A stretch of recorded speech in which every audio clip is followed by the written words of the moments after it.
வணக்கம் நண்பர்களே.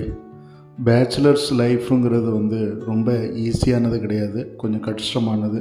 வீட்டை விட்டு வெளியில் போனாலே நமக்கு உள்ள பிரச்சனைகள் இதெல்லாம் செஞ்சுக்கிட்டு நம்ம சமையலும் பண்ணி சாப்பிட்றோம். ஸோ இன்றைக்கி முள்ளங்கி சாம்பார் பண்ணியிருக்கிறேன். முள்ளங்கி சாம்பார், வெண்டைக்காய் பொரியல். ஸோ முள்ளங்கி சாம்பாருக்கு கீரை கிடச்சிது, முள்ளங்கி கீரை. அப்புறம் காய்கறி எல்லாம் கொஞ்சம் தக்காளி, மிளகாய் இதெல்லாம் வெட்டி வச்சுட்டேன், தக்காளி எல்லாம் வெட்டி வச்சுட்டேன். இன்றைக்கி வெண்டைக்காய் ஒரு சைடில் போட்டிருக்கிறேன். இன்றைக்கி வெங்காயம் இல்லை, வீட்டில் இல்லை. ஸோ கடைசி நேரத்தில் திரும்பவும் கடைக்கு போக வேண்டான்னு அப்படி வெங்காயம் இல்லாமல் சமாளித்தாச்சு. அழகாக ஒரு சாம்பார் வச்சாச்சு, முள்ளங்கி சாம்பார். கடுகை போட்டு, கடுகுக்கு அப்புறம் மிளகாய் போட்டாச்சு. வெங்காயம் இல்லை, மிளகாய் போட்டாச்சு.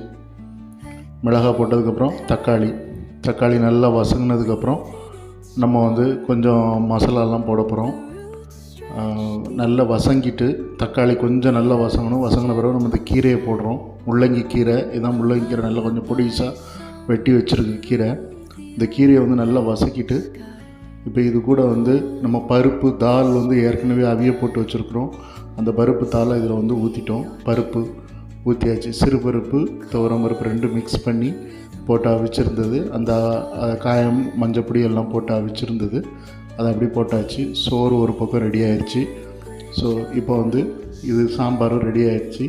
முள்ளங்கி சாம்பார் ரெடி ஆகிட்டு, இதில் லாஸ்ட்டாக நம்ம புளி ஊற்றுறோம். புளி ஊற்றிட்டு நம்ம ஃபினிஷிங் டச்சோடு அது முடிஞ்சுது.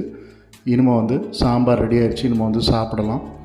ஸோ இந்த கடினமான டைம்களில் நம்மளே செஞ்சு சில பொருட்கள் இல்லாமல் இருக்குது. ஸோ சுட அந்த நேரத்தில் நம்ம சூடாக நம்மளால் முடிஞ்ச அளவுக்கு நம்ம செஞ்சு சாப்பிட்றோம்ல, இதுதான் ஒரு மகிழ்ச்சியான தருணமாக இருக்கும். ஏன்னா நம்ம சக்ஸஸ் ஆகிட்டோம், நம்ம சக்ஸஸ் பண்ணிட்டோம் அப்படிங்கிற மாதிரி ஒரு எண்ணம் வரும். ஏன்னா இந்த குழம்பு சில நேரங்களில் நம்ம வைக்கிறது ருசியாக இருக்கும், சில நேரங்களில் சப்புன்னு இருக்கும், சில நேரங்களில் உப்பு கூடிரும், சில நேரங்களில் உரப்பு கூடிரும், காரம் கூடிரும். ஸோ சில நேரம் சக்ஸஸாகவே முடிஞ்சிடும். இன்றைக்கி ரொம்ப சக்ஸஸாகவே முடிஞ்சுது.